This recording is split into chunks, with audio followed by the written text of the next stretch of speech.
ముఖ్యమంత్రి చంద్రబాబు నాయుడు ఆయన తనయుడైన మంత్రి లోకేష్ పై ఉమ్మడి చిత్తూరు జిల్లాలోని టీడీపీ రెడ్లు రగులుతున్నారు.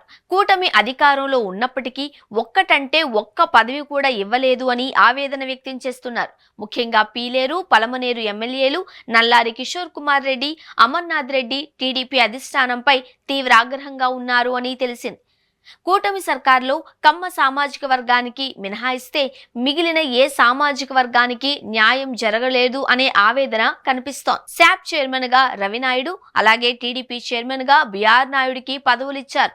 ఇక తమ గతేంటి అని రెడ్డి సామాజిక వర్గానికి చెందిన ఎమ్మెల్యేలు, ద్వితీయ శ్రేణి నాయకులు నిలదీస్తున్నారు.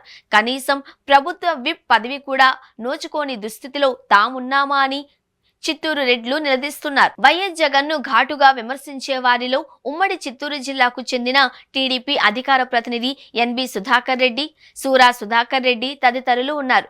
ద్వితీయ శ్రేణి నాయకత్వానికి వస్తే వీళ్లను కూడా టీడీపీ పెద్దలు ఏమాత్రం పట్టించుకోలేదు. ఈ దఫా రెడ్లు ఎటూ టీడీపీ వైపు మద్దతుగా నిలబడరు అని, అలాంటప్పుడు వాళ్లకు ఎందుకు పదవులు ఇవ్వాలనే ఆలోచనలో అధిష్టానం పెద్దలున్నట్లు చెబుతున్నారు. నామినేటెడ్ పోస్టుల్లో జీవీ రెడ్డికి మినహాయిస్తే ఎవరికి ఆ సామాజిక వర్గంలో ప్రాధాన్యత ఇవ్వలేదు అని అంటున్నారు. ఉమ్మడి చిత్తూరు జిల్లాకొస్తే కమ్మ సామాజిక వర్గానికి తప్ప మిగిలిన ఏ ఒక్క సామాజిక వర్గానికి న్యాయం జరగలేదనే ఆవేదనలో నాయకులు ఉన్నారు. తుడా చైర్మన్ పదవిని మాజీ ఎమ్మెల్యే సుగుణమ్మ ఆశిస్తున్నారు. అయితే ఆమెకు ఆ పదవి ఇచ్చే పరిస్థితి లేదు అని సమాచారం. లోకేష్ మరెవరికో మాట ఇచ్చారు అని అంటున్నారు.